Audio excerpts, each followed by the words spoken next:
Udah direkam.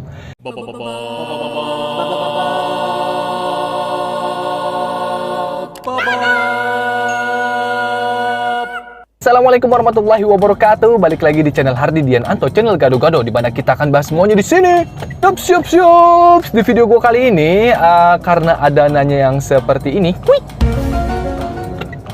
Karena ada yang nanya kayak gitu, dia tanya katanya, "Bang, kalau di dubbing itu apakah perlu ada segmentasi?" Tadinya gue bingung kan maksudnya segmentasi itu apa. Ternyata maksudnya itu segmentasi kayak penonton-penontonnya gitu. Kalau misalkan India lebih ke ibu-ibu, terus misalkan ke bepak ke lebih ke kungfu gitu kan, dan kalau misalnya anak-anak kayak ke kartun gitu. Karena katanya di situ ada yang toksik mengenai dubbingan Korea. Jadi pada protes, kenapa kok di dubbing kayak gitu. Oke. Di sini gue mau sedikit bercerita. Kalau misalkan di dubbing itu nggak ada segmentasian karena kita ngerjain film itu biasanya memang sebuah film yang sudah dibeli atau diambil hak siarnya sama pihak TV itu. Dan di situ biasanya sih nggak mikirin ini segmentasi buat anak-anak jadi harus didubbing, ini buat ibu-ibu jadi harus didubbing gini.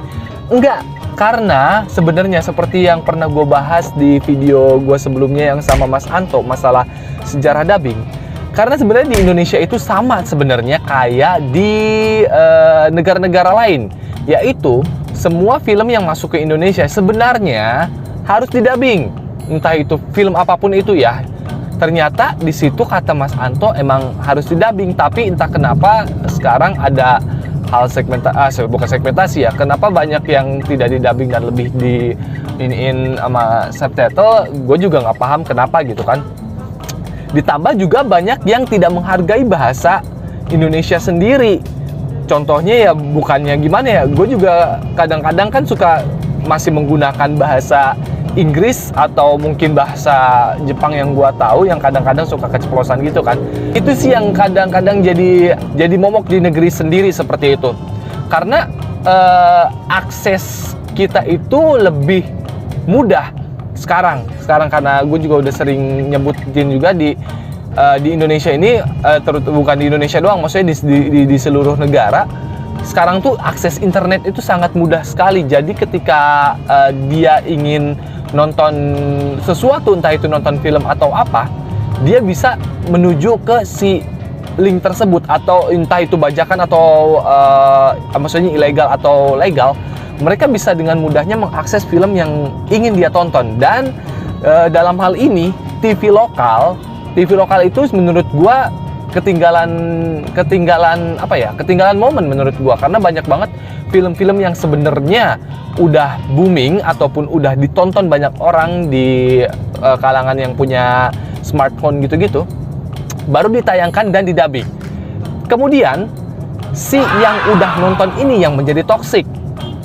Karena kalau misalkan yang belum nonton sama sekali terus dia nonton dubbingnya sebenarnya fine aja, dan nggak ada tuh yang namanya segmentasi kartun tuh untuk bocah karena abis itu karena jadi harus didubbing. Terus kalau India untuk ibu-ibu nggak ada kayak gitu.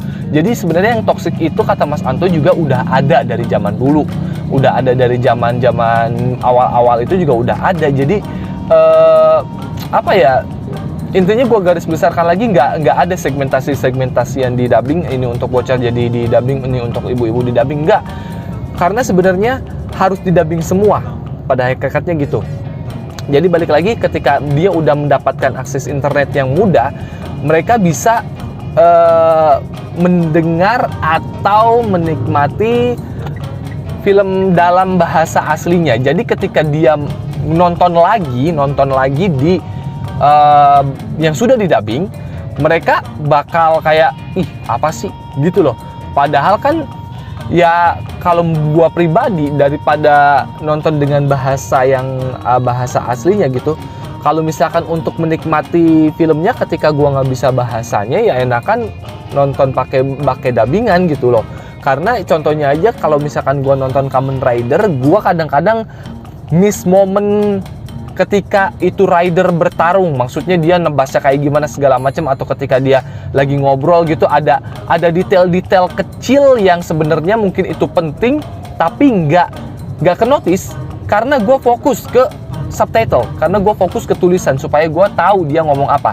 Tapi kalau misalkan pakai bahasa yang gue ngerti, gue bisa fokus ke gambar itu. Jadi gue bisa fokus ke filmnya, gue bisa ngelihat detail-detail apapun itu, sekecil apapun itu di film. Jadi buat orang-orang yang misalkan toxic segala macam, itu sih hal yang wajar, hal yang biasa.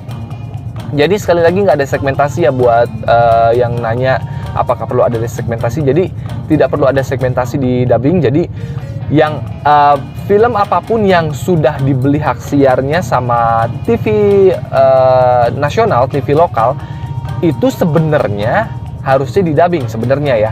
Tapi nggak tahu kenapa sekarang yang tayang di TV lokal itu tidak ada didubbing. Gua nggak ngerti karena yang film updatean baru aja kayak di TV-TV berbayar sekarang juga udah banyak bilingualnya. Jadi buat yang mau nonton bahasa asli silakan, buat yang nonton dubbing silakan gitu. Jadi udah lebih update. Makanya gue bilang juga di awal tadi gue bilang TV lokal itu sebenarnya kalau misalnya mau menayangkan film-film dari luar itu agak ketinggalan hype-nya, karena ya sekarang orang-orang dengan kesibukan masing-masing segala macam udah jarang banget ada di depan TV gitu loh, di depan TV, dan mereka akan lebih memilih nonton di gadgetnya masing-masing dan pastinya dengan bahasa asli. Dan ketika dia ada tahu gitu tayang di TV kemudian mungkin sekali-kali nonton, karena gue yakin banget yang toxic itu dia sebenarnya juga nonton TV-nya juga jarang-jarang. Gue yakin banget dia juga ketika nonton, ih kok gini sih baru udah toxic gitu kan. Oke, jadi itu penjelasannya, tidak ada segmentasi di dubbing. Jadi apapun sebenarnya harus didubbing ke bahasa Indonesia karena itu bahasa pemersatu kita. Mungkin penjelasannya itu aja, semoga dipahami dan menambah wawasan baru buat teman-teman semua. Jangan lupa yang belum subscribe channel Hardidian Anto, subscribe biar channel ini makin berkembang dan bisa memberikan banyak manfaat buat kalian semua. Oke, sampai ketemu di video berikutnya dan assalamualaikum warahmatullahi wabarakatuh. Dadah.